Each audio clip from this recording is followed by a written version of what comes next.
5페이지를 보시면요. 이제 지주회사의 정의는 거기 나와 있습니다. 다른 회사의 주식이나 지분을 보유함으로써 그 회사를 지배 관리하는 것을 주된 사업으로 하는 회사, 지주회사로 하는데, 그러면은 우리 상법에서 모회사라고 있는데, 모회사가 자회사를 소유하는 것을 지배하는 것을 목적으로 하는데, 그럼 같은 개념이 아니냐? 그럼 모회사라는 표현을 쓰지 왜 지주회사라는 표현을 쓰느냐? 거기에 첫 번째 그 의문점을 가질 수가 있습니다. 그래서 그 6페이지, 그 다음 페이지에 보시면은 이제 모회사라는 게 나와 있습니다. 모회사에는 다른 회사 발행 주식 총수의 50%를 초과해 보유한 회사. 그러니까 이게 이제 발행 주식 총수를 50%를 초과해야 된다 하는 그 한도가 있고, 그 다음에 보유만 하면 됩니다. 다른 조건이 없습니다. 그런데 지주회사는 뭡니까? 주식이나 지분을 보유한다. 지배 관리하는 것을 주된 사업으로 해야 됩니다. 크게 보면은 모회사의 개념 중에서 일부를 지주회사로 이렇게 정의해서 그 지주회사에 대한 어떤 그 관리 감독을 체계화하고 또 향후 발전을 도모하기 위하고 또 그 지주회사의 설립을 법적으로 많은 서포트를 하는 것을 목적으로 하는 거죠. 그 법적으로 서포트하는 것은 모회사, 자회사의 형태로 설립할 때는 뭐 인수합병이라든가 뭐 여러 가지 절차상 세금이 엄청나게 나옵니다. 그래서 그것을 세금 때문에 하기 힘든데 지주회사로 하면은 그것을 다 감면시켜주는 그런 장려의 효과가 있고, 특히 IMF 이후에 이제 그 은행권 통폐합, 왜냐하면 인수합병이면 수시로 일어나고 한번 일어나면은 뭐 거의 뭐 50% 정도씩 뭐 감원하고 하는 그런 그 전후에서는 뭐 금융노조를 중심으로 해가지고 서울 시내 뭐 계속 데모하는 그런 상황이었고, 그래서 그 구조조정 문제를 이 지주회사로서 인수합병할 때 세금을 대폭 감면해 주므로써 이렇게 가능했던 거죠. 그게 지주회사가 없었더라면은 더욱더 곤란에 처했을 가능성이 큰 거죠. 자, 그런 측면에서 이 지주회사의 의의가 있고, 그 다음에 그 공정거래법에 의해서 설립하는 일반 지주회사와 금융지주회사법에 설립하는 금융지주회사는 조금 다릅니다. 공정거래법에서 하는 거는 일반 지주회사는 공정거래위원회에 그냥 신고만 하면 됩니다. 그게 어떻게 보면 좀 간편하죠. 그러나 금융지주회사는 금융위원회의 인가를 받아야 됩니다. 그 인가는 엄격한 요건을 갖추었을 때 그 요건을 갖추었느냐 안 갖췄냐는 것을 심사를 합니다. 그럴 때 이제 그 인가를 해주는 거기 때문에 규제가 일반 지주회사에 비해서 이 금융지주회사가 월등히 엄격하다 하는 것을 알 수가 있습니다. 그 다음에 8페이지에 보시면은 이제 금융지주회사는 금융회사를 지배관리 대상으로 하는데 거기 8페이지 밑에 보면은 사업 목적이 금융업을 영위하는 회사와 금융업의 영위와 밀접한 관련이 있는 회사 이렇게 있습니다. 그러니까 딱 떨어지게 표준산업분류상 금융업이 아닙니다. 그거는 뭐냐면은 편의상 어떤 업종은 넣고 어떤 업종은 안 넣고 하는 그런 것을 자유롭게 하기 위해 가지고 이렇게 금융업을 영위하는 회사와 금융업의 영위와 밀접한 관련이 있는 회사 이렇게 이제 구분해서 이렇게 하도록 되어 있고요. 그 구체적인 내용은 이제 10페이지에 보시면은 그게 관련이 있는 회사를 뭐 전산 처리라든가 뭐 등등 조사 연구라든가 이런 업종들을 다 관련이 있는 것으로 이렇게 분류를 하고요. 그 다음에 이제 자산 규모는 5천억 이상으로 하고 되어 있습니다. 그 다음에 12페이지부터 이렇게 지주회사를 금지했다가 IMF의 과정에서 이렇게 공정거래법에 의해 가지고 금지됐던 것을 풀어주고 이렇게 지금 현재까지 이르고 있는 그런 과정인데 14페이지의 밑에 보시면은 그 금산 분리 정책이 있습니다. 그러니까 금융과 산업의 분리. 그러니까 금융업은 금융업이 아닌 쪽으로 진출 못하게 하고 금융업이 아닌 쪽에서 금융업 쪽으로 진출 못하게 하는 그 차단 효과를 두고 있는데 이것의 포인트는 그겁니다. 재벌그룹이 금융을 지배하면은 재벌그룹이 재벌을 위한 도구로 활용하면은 금융이 제대로 발전할 수가 없다 하는 그런, 그러니까 금융의 독자적인 발전을 막기 위해 재벌들의 그 지배를 금지시키는 거죠. 이게 이제 가장 큰 어떤 정책인데 이것을 뭐 금산 분리 정책을 저 나름대로는 거기 파이낸셜 월이라고 하는데 파이낸셜 월이라는 영어 단어가 존재하는 건 아닙니다. 제가 조으로 이렇게 만들었습니다. 그 다음에 이게 이제 이 지주회사에서는 이 월이라는 이 벽이 군데군데 존재합니다. 233페이지라고 보시죠. 그 맨 밑에 보시면은 파이어월이라고 있습니다. 차단벽이라고 하는데 금융지주회사의 그룹 내의 부실이 전염되는 것을 막기 위하여 출자, 신용공여 등의 행위를 제한하도록 엄격한 차단벽을 설치한다.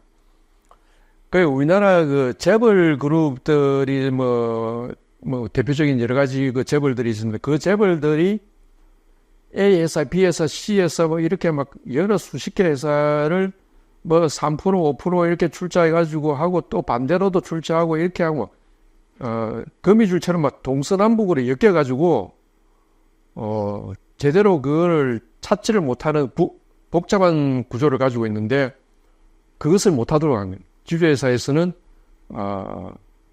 자회사들끼리 이렇게 엮이지 못하게 단 지주회사가 자회사들을 개별적으로 이렇게 이제 출자해서 관리 감독하는 것이고 자회사들 상호간에 엮이지 못하게 차단벽을 두는 거죠. 그렇게 함으로써 하나가 부실했을 때 다른 쪽으로 이렇게 전파가 안 되도록 전파가 되면 거기서 끝나도록. 그래서 이 파이어월이라는 게 우리가 산불 예방할 때도 파이어월을 많이 쓰지 않습니까? 왜냐면은 이 산이 있을 때 중간에 도로를 내가지고 불이 났을 때 그게 전혀 못 넘어가도록 하는 그런 것도 파이어월이죠. 그 다음에 229페이지를 한번 보시면요. 거기 그 정보 교류 차단 장치가 있습니다. 이 자본시장법에서 되어 있는데 차이니즈 월이라고 되어 있습니다. 이것은 이 금투법 업자들끼리 이제 정보 교류를 차단하는 것인데 이것은 어떻게 보면은 금융지주회사의 경우에는 지주회사하고 자회사하고 막 서로 이렇게 좀 효율적으로 정보 교류를 해야 되는데 오히려 못하는 좀 마이너스 효과도 있어요. 24페이지부터 금융지주회사법이 2000년 제정되고 개정된 사항이라든가 그런 내용들은 생략하고 35페이지 맨 밑에 보시면은 금융회사의 지배구조에 관한 법률이라고 되어 있는데 이걸 단축해서 이제 금융지배법이라고 부르는 것도 제가 처음으로 부른 겁니다. 2015년 7월 31일 제정이 됐고, 그동안에 많이 제정이 됐습니다만은 42페이지에 2024년 올해의 제정이 가장 획기적인 것이고, 책무구조도가 앞으로 제일 큰 쟁점이 될 것으로 그렇게 생각이 됩니다. 그 책무구조도는 사실 흑페이지에 보시면은 그 1단계, 2단계, 3단계로 되어 있습니다. 1단계는 지주회사는 전체, 그 다음에 은행도 전체입니다. 이거는 1단계 시행하고, 2단계는 금투보험, 그 다음에 3단계는 여전저축은행까지 이렇게 확대하는 것으로 되어 있죠. 그 1단계는 법 시행 후 6개월. 그러니까 법 시행이 원래 7월 3일이니까 7월 3일 이후 6개월 전까지 제출하도록 되어 있습니다. 그런데 여기서 한 가지 더 추가로 말씀드릴 필요가 있는 것은 65페이지를 보시면요. 금융복합기업 집단법이라고 있습니다. 이것은 이제 그 정식 명칭이 금융복합기업 집단의 감독에 관한 법률인데, 여기는 이제 금융지주회사는 아니지만은 대규모로 이렇게 금융업을 하는 집단이죠. 거기 보면은 적용 대상은 여수신업, 금융투자업, 보험업 중에서 2개 이상의 금융업을 영위하는데, 그 다음에 자산 총액이 5조 이상, 그러니까 거의 다 재벌들이죠. 그래서 이제 금융위원회의 인허가 등록 회사로서 되어 있는데, 현재 여기에 해당되는 회사는 7개 회사입니다. 그게 이제 삼성, 한화, 미래셋, 교보, 현대차, DB, 다우키움 이렇게 7개 회사인데, 여기에 지금 편입시키려고 추진하고 있는 데가 네이버, 카카오입니다. 이렇게 이제 네이버, 카카오도 금융업을 많이 하기 때문에 여기 편입시켜서 좀 감독을 해야 되겠다 하는 그런 점입니다.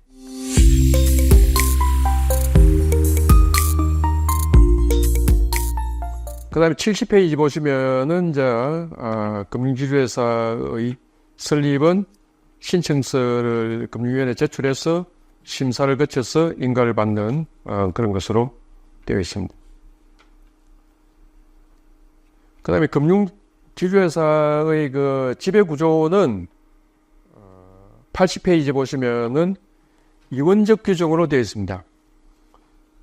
순수한 지배구조에 관한 내용은 이제 금융지주회사법에 규정하고, 금융지주회사의 운영에 관한 사항은 금융지배법에서 규정하는 것으로 되어 있습니다. 그래서 임원의 자격 요건이라든가 뭐 임원 관련된 사항들, 감사위원회라든가 이런 내용들은 다 금융지배법에서 규정하고 있습니다. 그 다음에 99페이지 보시면은 제일 큰 변화가 이사회입니다. 이사회가 보시면은 이사회는 사내이사, 사회이사, 비상임이사로 구성하는데, 사회이사를 3명 이상 둬야 한다. 이게 뭐 엄청난 큰 규정입니다. 왜냐하면 그동안에는 이사를 뭐 1명 둘 수도 있고 2명 둘 수도 있고 완전 자유인데, 사회이사를 3명 이상 두라 이렇게 뭐 엄격하게 규정을 했기 때문에 그러면 사회이사만 3명 두면은 사회이사가 통치하는 그런 결과가 나와버리는 거죠. 그래서 사회이사를 숫자를 줄이려면은 그러면은 사내이사를 대폭 늘려야 되는데, 그렇게 하려니까 또 사회이사 수는 이사 총수의 과반수가 돼야 된다, 이런 조건을 또 붙여놨어요. 그 대폭 늘려도 소용없게 만들어놨어요. 자, 그럼 어떻게 되느냐? 이사가 3명인데 사회이사를 3명 두면은 그건 100% 되는 거죠. 그러면 이사가 10명인데 사회이사를 3명 두면 30%인데, 그때는 과반수를 사회이사를 둬야 되기 때문에 10명인 경우에는 6명을 사회이사를 둬야 되는 거예요. 그럼 사회이사 60%가 되는 거죠. 이사를 20명을 했을 때는 사회이사를 과반수가 11명 두게 되는 거죠. 그럼 55%로 내려갑니다. 극단적으로 이사수를 100명까지 늘리면은 사회이사를 51명으로 두게 되는데, 그럼 51%로 내려갑니다. 그러니까 막 숫자를 아무리 늘려도 사회이사는 무조건 따라서 막 늘리도록 했기 때문에 한마디로 꼼짝 말하는 거죠. 그러니까 이게 이 사회이사가 이 사회를 어떻게 보면은 거의 운영하도록 하는 시스템을 만드는 거예요. 그걸 왜 이렇게 만들었느냐? 월가에서 그 2008년도에 그 금융위기가 왔을 때 이 금융회사들이 그 CEO들이 엄청난 인센티브를 받고 먹튀로 다 날라버리고 없는 거예요. 그래서 나중에 조사를 했는데 이 사람 뭐 이거 손해배상을 시킬 수도 없고 환불받을 수도 없고 해가지고 근데 그때부터 이 사회이사를 많이 두게 해서 외부에서 좀 견제를 하도록 하고 그 다음에 인센티브를 당해 연도에 다 지급하지 말고 3년, 5년 이렇게 뭐 부달해서 장기성과급으로 나누어서 지급하라 이렇게 도입한 거죠. 그럼 여기서 문제가 끝나느냐? 여기서부터 문제가 지금 시작됐어요. 그 문제가 시작됐는데 그 해결 방법이 있느냐? 해결 방법을 아직 못 찾고 있어요. 이슈만 지금 제기된 상태입니다. 자, 어떤 이슈가 있냐면은 그 이사회는 그 주식회사의 집행 의결기관이죠. 주식회사의 최고 의결기관은 주주총회거든요. 그러니까 주주총회가 이사진을 선임을 해서 이사에게 맡겨두었으면은 이사들이 알아서 경영을 잘 하도록 맡겨두면 되는데 그런 단기 인센티브를 먹고 튀는 먹튀가 나오니까 이사회에 또 사회이사를 보내서 견제를 해야 되겠다. 그러면은 이사회가 집행기구가 아닌 게 되는 거예요. 그럼 과거에는 주주총회는 최고 의결기관이고 이사회는 집행기관인데 사회이사가 들어옴으로써 이게 이사회가 그럼 주총의 그러면은 약식 주총이냐? 그러면은 주식회사가 원래 소유와 경영의 분리를 통해서 자본주의 성장을 도모하기 위한 건데 그럼 소유하는 사람 경영까지 해버리면은 그거는 원래 주식회사의 본질에 반한다. 왜 반하느냐? 소유와 경영의 분리라는 하는 것은 자본을 가진 사람은 자본을 투자하는 것이고 경영은 그 분야의 경영의 최고 전문가를 영입해서 최고의 경영 효율을 확대시키는 목적인데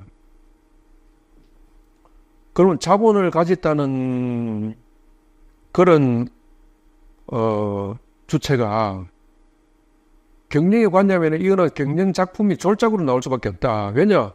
전문가가 아니다는 거죠. 그런데 더 심각한 것은 그래서 상법에서 이사회 중에서 이사회가 사회이사를 많이 차지하니까 집행임원이라는 제도를 마련해가지고 집행임원이 과거에 이사회 집행기구를 대신하도록 집행임원 제도를 만들었는데 은행에서 지금 그 운영하고 있는 그 집행임원 제도는 그 상법상 집행임원 제도 아니에요.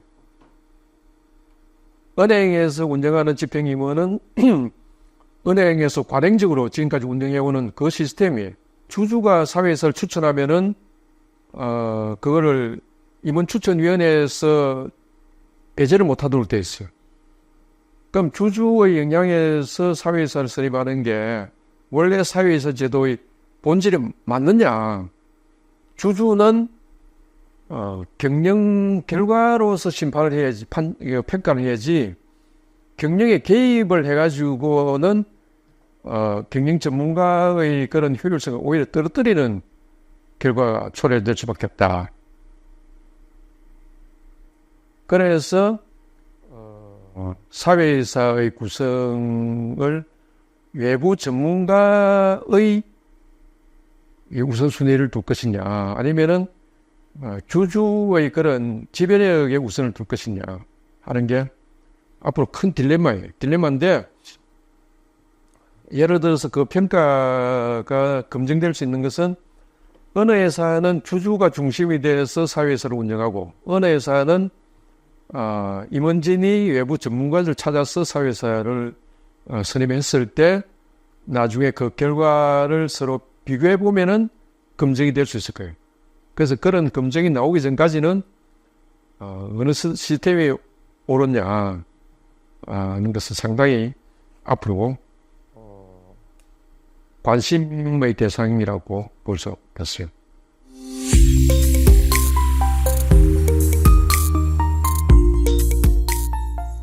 자, 그 다음 102페이지를 보시면요. 이사회의 권한이 이렇게 심의 의결하는 이런 권한이 있는데, 아까 말씀드린 대로 이사회는 집행기구이기 때문에 집행을 위한 이런 많은 권한을 두고 있습니다. 108페이지에 보시면은 이사회 내 위원회를 두고 있는데, 109페이지에 그 임원 후보 추천위원회, 감사위원회, 위험관리위원회, 보수위원회, 내부통제위원회 이렇게 되는데, 내부통제위원회는 이제 원래 시설된 거죠. 그래서 이게 이제 이사회가 얼마나 막강한 권한이 있냐면은, 임원 후보 추천위원회에서 지주회사 회장도 추천하고, 거기서 선출하고, 그 행장도 추천하고, 선출하고, 그 다음에 보수위원회에서 보수도 측정하고 하는 그런, 권한들이 다 이렇게 이사회에 지금 넘어와 있는 그런 상황이죠. 그래서 그 110페이지 밑에 각주 149에 보면은, 이게 이제 임원 후보 추천위원회에서는 사회이사, 대표이사, 대표 집행임원, 감사위원 등 이렇게 다 추천하도록 그렇게 되어 있습니다. 그 다음에 117페이지의 내부통제위원회에 보시면은, 이제 이것이 이제 원래 이렇게 도입된 것인데, 이제 금융사고를 예방하기 위한 그런 거죠. 금융사고와 관련해서 이제 뭐 한 가지 간단한 그 에피소드를 말씀드리면은, 자금 세탁이란 말을 많이 들어보셨을 건데요. 이 자금 세탁이 이제 머니 론더링이라고 되어 있는데, 그게 쉽게 우리가 이해할 수 있는 게 뭐냐면은, 더러운 돈을 깨끗한 돈으로 이렇게 이제 세탁한다. 그런 뜻이지만은 당초는 다른 데 있었어요. 왜냐하면은 1920년대 미국에서 이제 갱단들이란 조폭이라든가 이런 조직들이 이 갈취한 그런 그 더러운 자금을 세탁을 하는데, 진짜 세탁소를 운영했어요.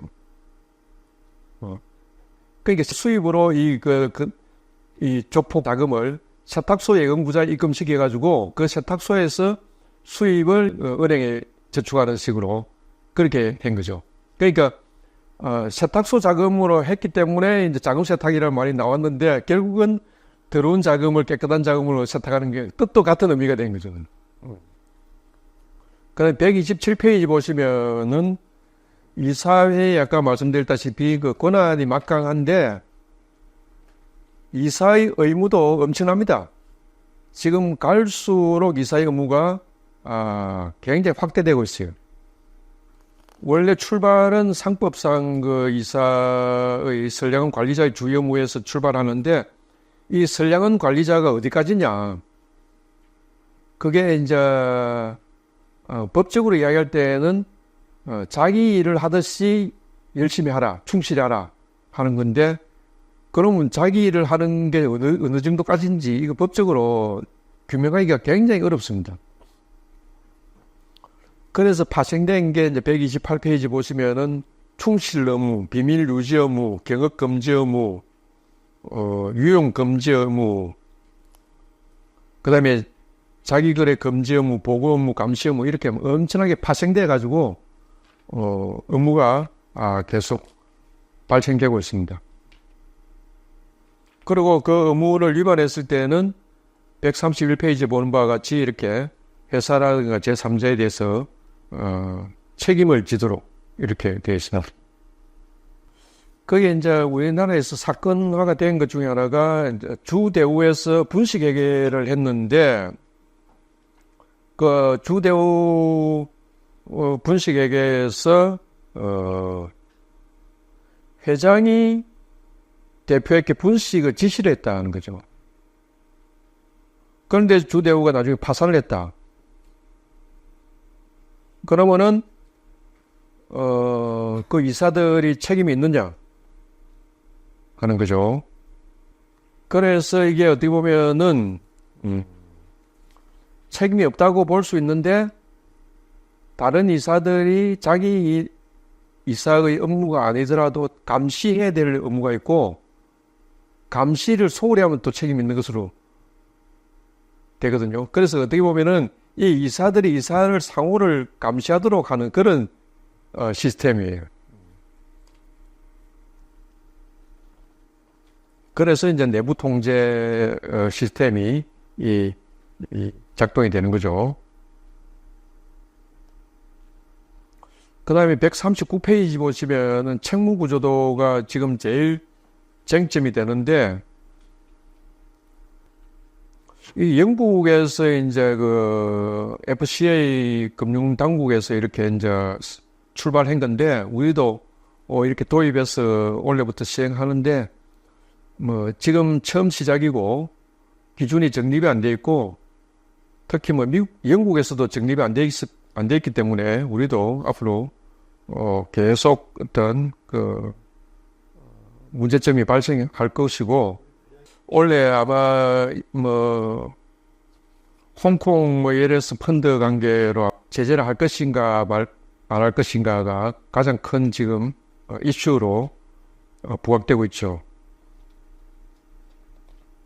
그다음 143페이지 보시면은 금융지주회사의 업무가 자회사의 경영관리 업무와 거의 부수한 업무로 되어 있는데, 이 지주회사의 성격은 사업지주회사와 순수지주회사가 있는데, 사업지주회사는 직접 지주회사가 사업을 하는 것이고, 순수지주회사는 사업은 안 하고 자회사만 사업을 하도록 하는 건데, 우리나라 금융지주회사는 순수지주회사로 되어 있습니다. 161페이지 보시면은 이제 금융지주회사 노동관계가 있는데, 처음에 그 설립 과정에서의 노동자의 승계 문제라든가 그 운영에서의 채용, 배치 전환, 해고라든가 여러 가지 쟁점 사항들이 많고 앞으로도 발생할 가능성이 많습니다.